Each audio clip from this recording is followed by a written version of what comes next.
Part 11. The 9 Situations. Sun Tzu said, "The art of war recognizes 9 varieties of ground. 1. Dispersive ground. 2. Facile ground. 3. Contentious ground. 4. Open ground. 5. Ground of intersecting highways. 6. Serious ground. 7. Difficult ground. 8. Hemmed-in ground. 9. Desperate ground." When a chieftain is fighting in his own territory, it is dispersive ground. When he has penetrated into hostile territory, but to no great distance, it is facile ground. Ground the possession of which imports great advantage to either side is contentious ground. Ground on which each side has liberty of movement is open ground. Ground which forms the key to 3 contiguous states, so that he who occupies it first has most of the empire at his command, is a ground of intersecting highways. When an army has penetrated into the heart of a hostile country, leaving a number of fortified cities in its rear, it is serious ground. Mountain forests, rugged steeps, marshes, and fens, all country that is hard to traverse, this is difficult ground. Ground which is reached through narrow gorges, and from which we can only retire by tortuous paths, so that a small number of the enemy would suffice to crush a large body of our men, this is hemmed-in ground. Ground on which we can only be saved from destruction by fighting without delay is desperate ground. On dispersive ground, therefore, fight not. On facile ground, halt not. On contentious ground, attack not. On open ground, do not try to block the enemy's way. On the ground of intersecting highways, join hands with your allies. On serious ground, gather in plunder. In difficult ground, keep steadily on the march. On hemmed-in ground, resort to stratagem. On desperate ground, fight. Those who were called skilful leaders of old knew how to drive a wedge between the enemy's front and rear, to prevent cooperation between his large and small divisions, to hinder the good troops from rescuing the bad, the officers from rallying their men. When the enemy's men were united, they managed to keep them in disorder. When it was to their advantage, they made a forward move. When otherwise, they stopped still. If asked how to cope with a great host of the enemy in orderly array, and on the point of marching to the attack, I should say, begin by seizing something which your opponent holds dear. Then he will be amenable to your will. Rapidity is the essence of war. Take advantage of the enemy's unreadiness. Make your way by unexpected routes, and attack unguarded spots. The following are the principles to be observed by an invading force. The further you penetrate into a country, the greater will be the solidarity of your troops, and thus the defenders will not prevail against you. Make forays in fertile country in order to supply your army with food. Carefully study the well-being of your men, and do not overtax them. Concentrate your energy and hoard your strength. Keep your army continually on the move, and devise unfathomable plans. Throw your soldiers into positions whence there is no escape, and they will prefer death to flight. If they will face death, there is nothing they may not achieve. Officers and men alike will put forth their uttermost strength. Soldiers, when in desperate straits, lose the sense of fear. If there is no place of refuge, they will stand firm. If they are in hostile country, they will show a stubborn front. If there is no help for it, they will fight hard. Thus, without waiting to be marshalled, the soldiers will be constantly on the qui-vive. Without waiting to be asked, they will do your will. Without restrictions, they will be faithful. Without giving orders, they can be trusted. Prohibit the taking of omens, and do away with superstitious doubts. Then, until death itself comes, no calamity need be feared. If our soldiers are not overburdened with money, it is not because they have a distaste for riches. If their lives are not unduly long, it is not because they are disinclined to longevity.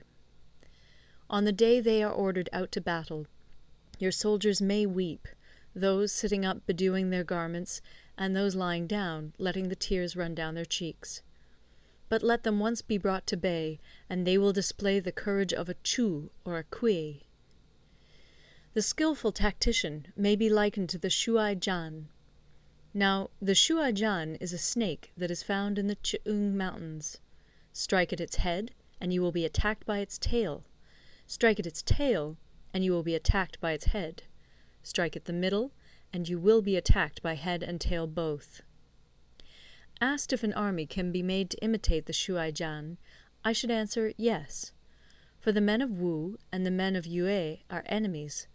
Yet if they are crossing a river in the same boat and are caught by a storm, they will come to each other's assistance, just as the left hand helps the right. Hence, it is not enough to put one's trust in the tethering of horses and the burying of chariot wheels in the ground. The principle on which to manage an army is to set up one standard of courage, which all must reach. How to make the best of both strong and weak, that is a question involving the proper use of ground. Thus, the skilful general conducts his army just as though he were leading a single man, willy-nilly, by the hand. It is the business of a general to be quiet, and thus ensure secrecy, upright and just, and thus maintain order. He must be able to mystify his officers and men by false reports and appearances, and thus keep them in total ignorance. By altering his arrangements and changing his plans, he keeps the enemy without definite knowledge. By shifting his camp and taking circuitous routes, he prevents the enemy from anticipating his purpose. At the critical moment, the leader of an army acts like one who has climbed up a height and then kicks away the ladder behind him. He carries his men deep into hostile territory before he shows his hand. He burns his boats and breaks his cooking pots. Like a shepherd driving a flock of sheep, he drives his men this way and that, and nothing knows whither he is going. To muster his host and bring it into danger, this may be termed the business of the general. The different measures suited to the 9 varieties of ground, the expediency of aggressive or defensive tactics, and the fundamental laws of human nature, these are things that must most certainly be studied. When invading hostile territory, the general principle is that penetrating deeply brings cohesion. Penetrating but a short way means dispersion. When you leave your own country behind and take your army across neighborhood territory, you find yourself on critical ground. When there are means of communication on all 4 sides, the ground is one of intersecting highways. When you penetrate deeply into a country, it is serious ground. When you penetrate but a little way, it is facile ground. When you have the enemy's strongholds on your rear and narrow passes in front, it is hemmed-in ground. When there is no place of refuge at all, it is desperate ground. Therefore, on dispersive ground I would inspire my men with unity of purpose. On facile ground, I would see that there is close connection between all parts of my army. On contentious ground, I would hurry up my rear. On open ground, I would keep a vigilant eye on my defences. On ground of intersecting highways, I would consolidate my alliances. On serious ground, I would try to ensure a continuous stream of supplies. On difficult ground, I would keep pushing on along the road. On hemmed-in ground, I would block any way of retreat. On desperate ground, I would proclaim to my soldiers the hopelessness of saving their lives. For it is the soldier's disposition to offer an obstinate resistance when surrounded, to fight hard when he cannot help himself, and to obey promptly when he has fallen into danger.